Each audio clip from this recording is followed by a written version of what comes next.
1960년대 한국의 작은 어촌 마을. 그 시절의 부엌은 오늘날처럼 번듯한 가스레인지도 전기밥솥도 없었습니다. 장작불에 걸린 솥단지, 장독대에서 꺼낸 된장과 고추장이 전부였죠. 그러나 그 작은 부엌은 가족을 살리고 마을을 이어주던 따뜻한 심장이었습니다.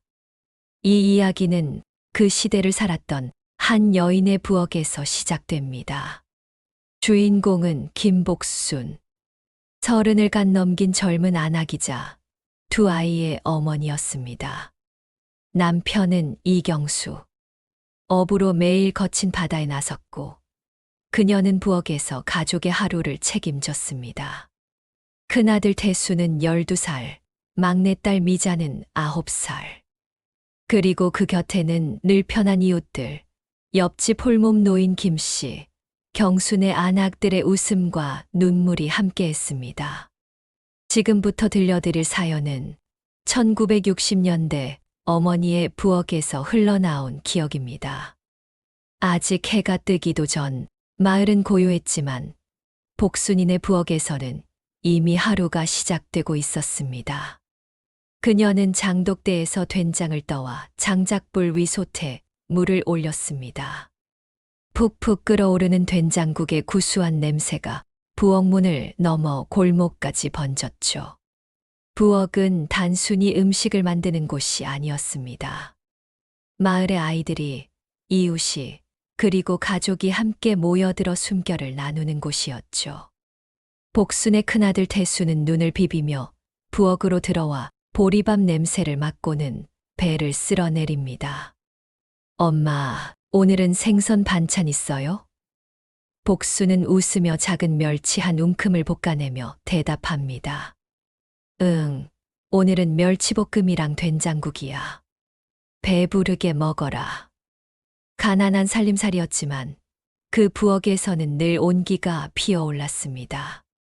장작이 타는 소리, 솥에서 보글보글 끓는 소리, 그리고 아이들의 웃음소리가 어우러져 하루의 시작을 알렸습니다. 마을의 다른 집들도 비슷했습니다.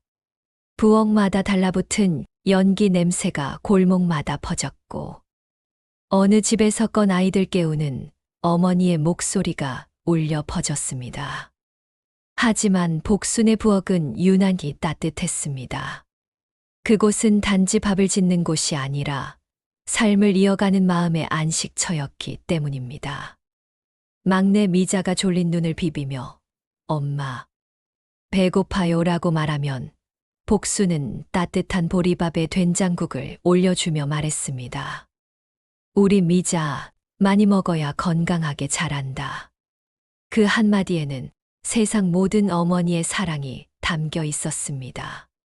새벽 공기는 차가웠지만 복순의 부엌만큼은 언제나 따뜻한 봄날 같았습니다. 아궁이에서 피어오르는 연기와 함께 하루 또 하나의 소중한 시간이 시작되고 있었습니다. 복순이네 저녁상은 늘 단출했습니다. 큰 솥에 안친 보리밥, 된장 풀어 끓인 국, 그리고 그날 바다에서 잡아온 자잘한 생선이나 멸치가 고작이었죠. 큰아들 태수는 밥그릇을 들여다보며 투덜댑니다. 엄마, 또 보리밥이에요? 언제 우리도 흰쌀밥 먹어요? 옆에 있던 막내딸. 미자는 숟가락을 들고 까르르 웃습니다. 난 보리밥도 맛있는데.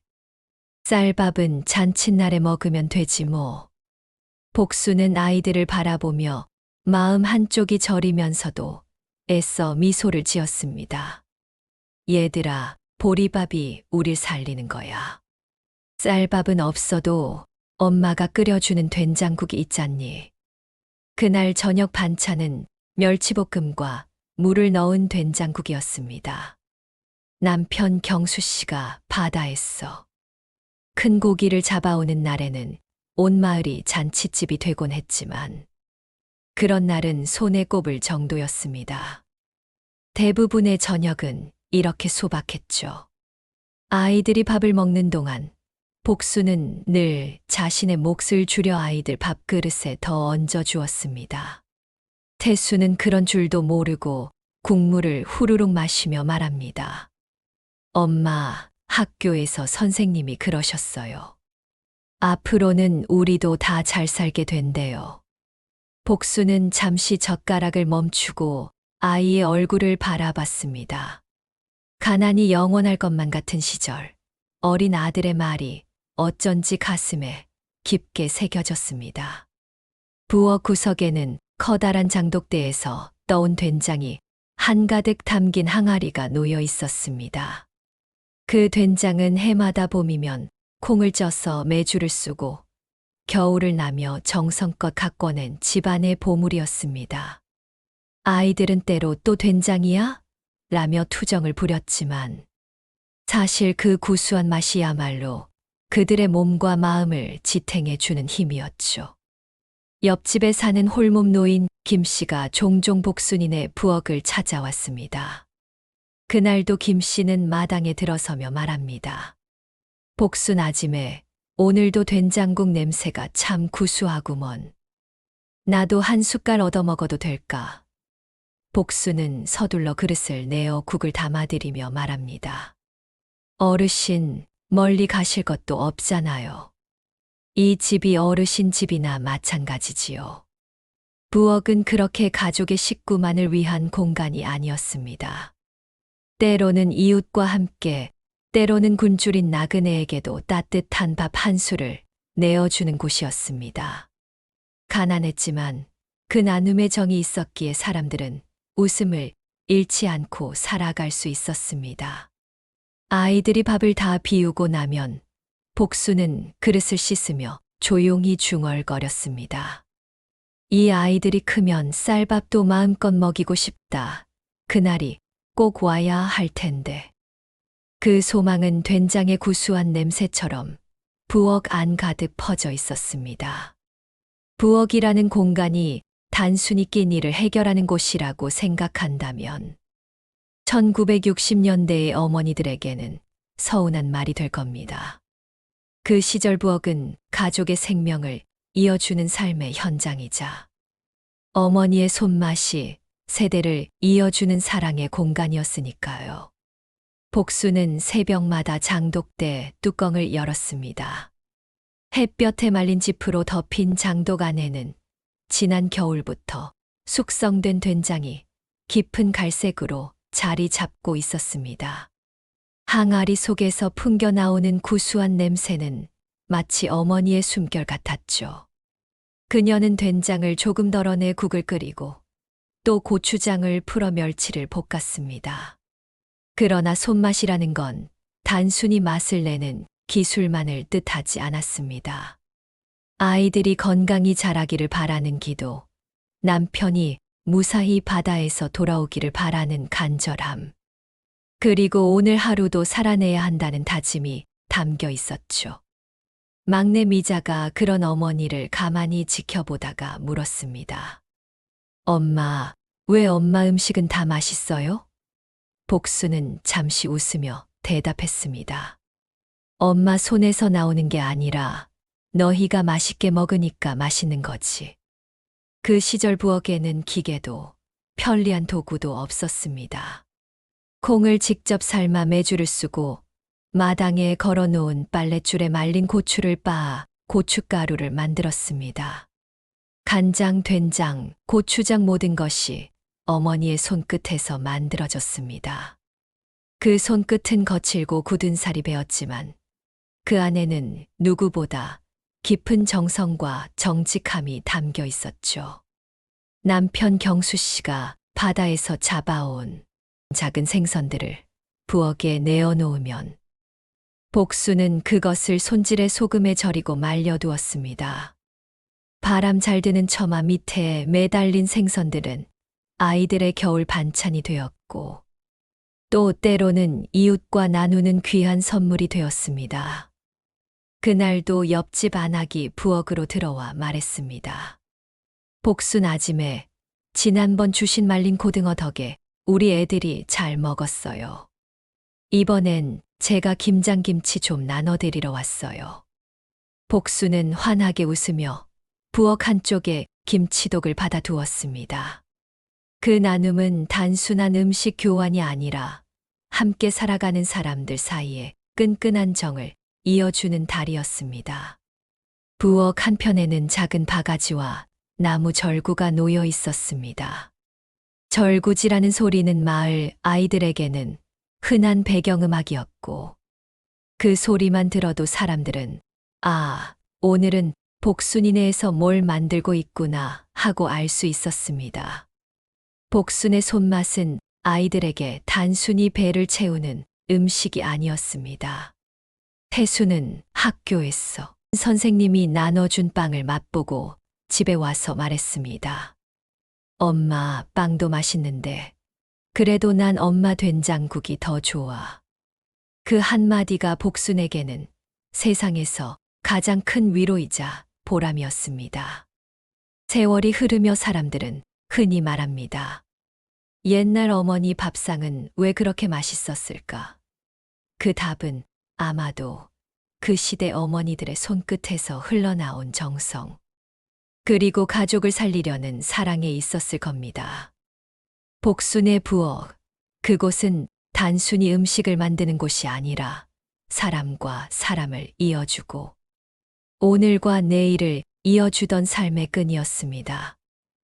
1960년대 시골 어촌 마을에서 부엌은 단지 한 집의 공간에 그치지 않았습니다. 그곳은 이웃과 이웃을 잇는 다리이자 서로의 삶을 나누는 따뜻한 마당과 같았습니다. 복순의 부엌도 그랬습니다. 늘 마을 사람들이 드나들었고 나무 문은 좀처럼 잠길 일이 없었습니다. 누구든 들어와 아짐에 국 한 숟갈만 얻어도 되나? 하면 복순은 기꺼이 그릇을 내어주었습니다. 그날도 고된 일을 마치고 돌아온 옆집 노인 김 씨가 지팡이에 의지해 복순이네 부엌으로 들어왔습니다. 아짐에 오늘은 또 무슨 냄새가 이렇게 구수한가? 복순은 국그릇에 된장국을 떠서 건네며 말했습니다. 어르신, 뜨거우니 조심히 드세요. 고구마 줄기 넣고 끓였더니 더 맛이 깊어요. 노인은 국을 후루룩 들이키더니 눈시울을 붉혔습니다. 내 늙은 아내가 살아 있었다면 이런 맛이었을 거야. 복수는 말없이 미소 지으며 다시 국을 덜어주었습니다.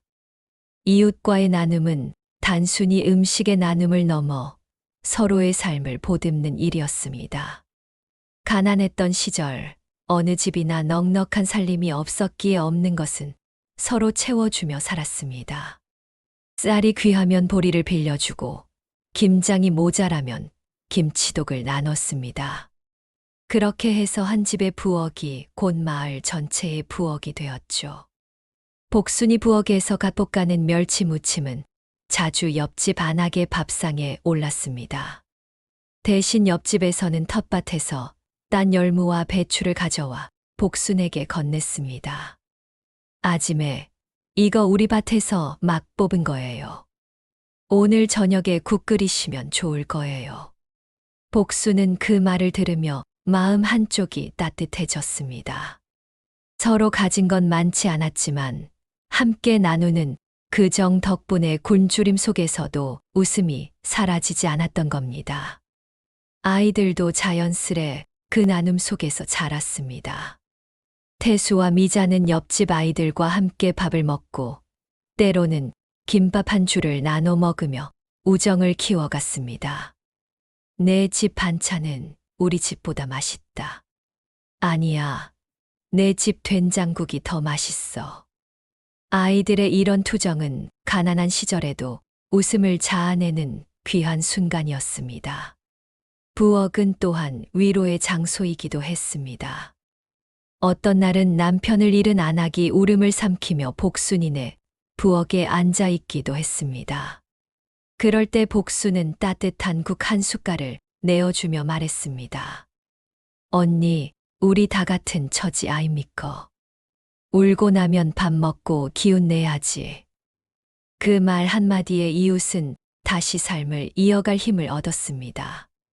마을에 경사가 있을 때면 복순의 부엌은 더욱 분주해졌습니다. 누군가의 아들이 장가를 가거나 딸이 시집을 갈 때면 온 마을이 한마음이 되어 잔치 준비를 했습니다. 복순 아짐에 오늘 우리 큰아들 장가 준비하는데 도와주실 수 있을까요? 당연히 도와드려야죠. 무엇부터 시작할까요? 그렇게 해서 복순의 부엌에서는 큰 솥에 나무를 묻히고 떡을 찌고 온갖 음식을 준비했습니다. 마을 전체가 하나의 큰 가족처럼 움직이는 순간이었습니다. 세월이 흐른 지금 사람들은 말합니다. 그 시절은 가난했지만 정이 있었다고. 그 말은 결코 허튼 말이 아닙니다. 그 정은 바로 부엌에서 시작되었고 국 한 그릇, 밥 한 숟가락을 나누며 이어져 왔던 것이니까요. 복순의 부엌은 그렇게 이웃과 삶을 나누는 마을의 심장 같은 곳이었습니다. 1960년대 한국의 어촌 마을에서의 삶은 결코 녹록지 않았습니다. 바다는 매일 사람들의 생계를 위협했고 육지는 가난과 배고픔으로 가득 차 있었습니다. 복순의 하루 또한 고단하기 그지없었습니다.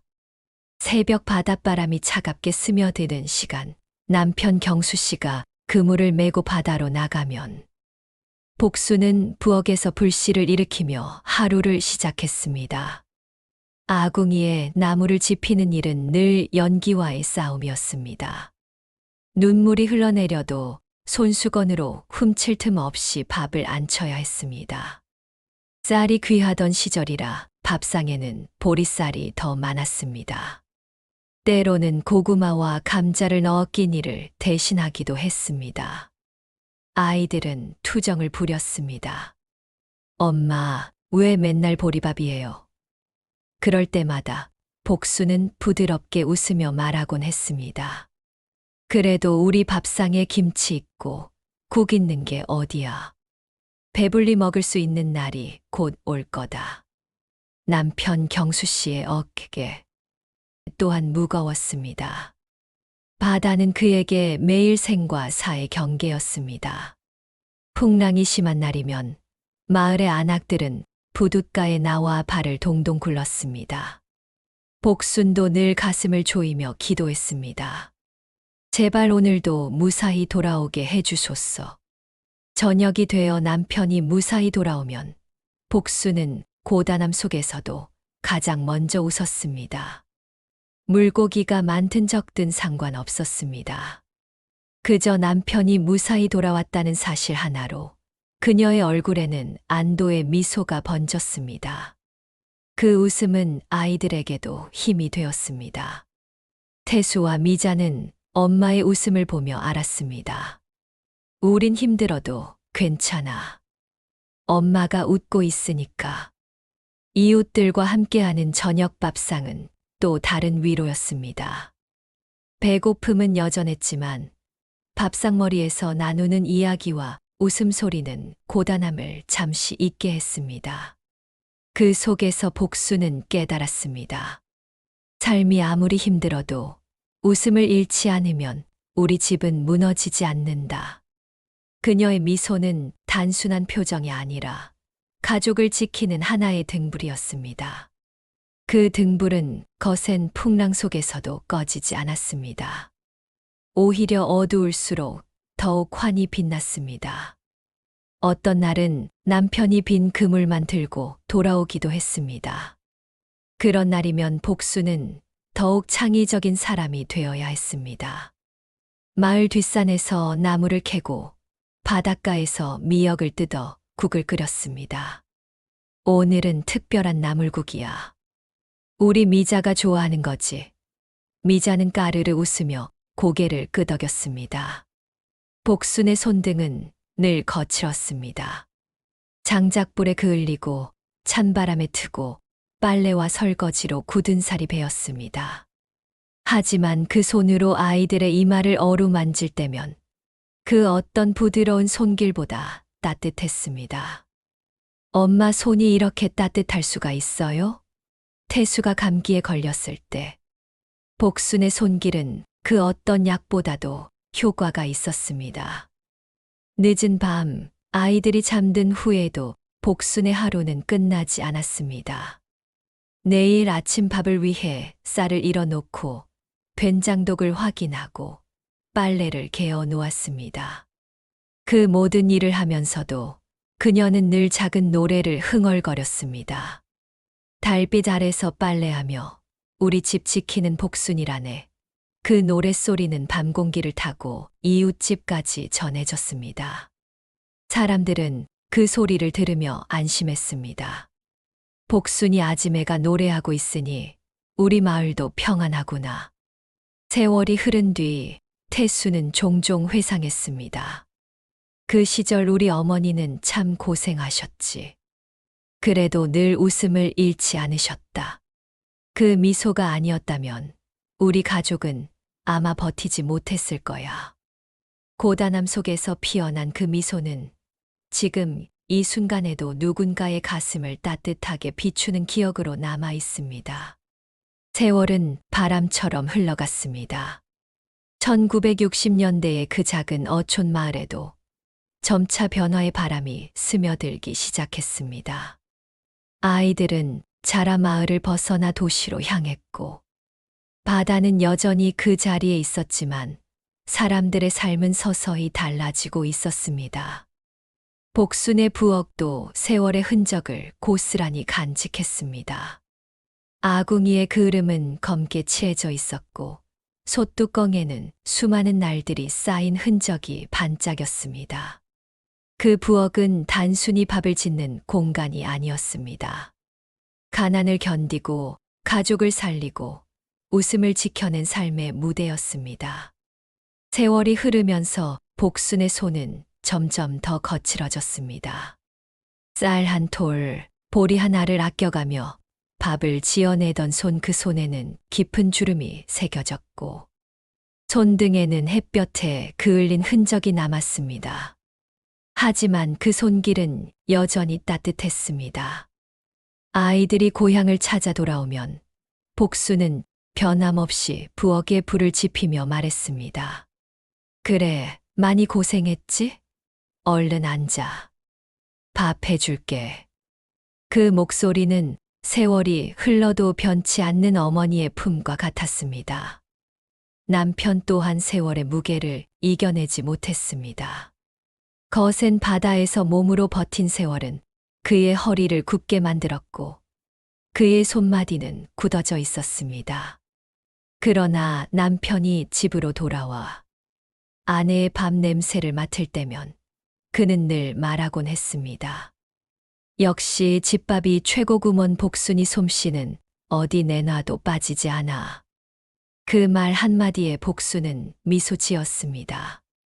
그 미소는 젊은 시절과 다르지 않았습니다. 여전히 가족을 지키는 등불 같은 빛을 담고 있었습니다. 시간이 흘러 아이들이 모두 제 갈 길을 떠난 뒤에도 복순의 부엌은 그 자리를 지켰습니다. 그곳은 이제 손자, 손녀들의 웃음소리가 더해지는 따뜻한 공간이 되었습니다. 냄비에서 피어오르는 김, 보글보글 끓는 된장찌개의 냄새, 그리고 어머니의 잔잔한 노랫소리가 함께했습니다. 바람아 불어라, 파도야 춤춰라, 우리 집은 든든하다. 그 노래는 부엌을 넘어 온 집안을 감싸는 하나의 기도와도 같았습니다. 태수가 결혼해서 아이들을 데리고 고향에 오면 복수는 여전히 같은 자리에서 같은 된장국을 끓이고 있었습니다. 할머니, 이 냄새 나 알아요. 엄마가 해주던 그 국이랑 똑같아요. 손자가 말하면 복수는 환하게 웃으며 답했습니다. 그럼 할머니가 너희 엄마한테 가르쳐 준 거니까. 그렇게 어머니의 손맛은 세대를 이어 전해졌습니다. 된장을 담그는 법, 멸치를 볶는 법, 무엇보다 가족을 사랑하는 마음을 담아 밥을 짓는 법까지. 어느 날 미자가 시집간 곳에서 편지를 보내왔습니다. 엄마, 저도 이제 시어머니께 된장 담그는 법을 배우고 있어요. 그런데 아무리 해도 엄마 손맛은 안 나와요. 복수는 그 편지를 읽으며 눈시울이 뜨거워졌습니다. 그리고 답장을 썼습니다. 미자야, 손맛이라는 건 기술이 아니라 마음이야. 내가 가족을 사랑하는 만큼 내 손맛도 깊어질 거다. 세월의 흔적은 주름진 손과 오래된 부엌에만 남은 것이 아니었습니다. 그것은 아이들의 가슴 속에도, 그리고 이 마을을 기억하는 모든 이들의 마음 속에도 깊이 새겨져 있었습니다. 어머니의 부엌은 단순히 밥을 짓는 공간이 아니었습니다. 그것은 사랑을 나누는 자리였고, 희망을 지켜낸 자리였으며, 세월이 흘러도 변치 않는 삶의 뿌리였습니다. 복순이 이른이 되던 해, 마을에 큰 변화가 찾아왔습니다. 젊은이들은 모두 도시로 떠났고, 옛 이웃들도 하나둘 세상을 떠났습니다. 하지만 복순의 부엌만큼은 여전히 그 자리에 있었습니다. 비록 예전만큼 분주하지는 않았지만 여전히 된장의 구수한 냄새가 피어올랐고 여전히 따뜻한 밥이 익어가고 있었습니다.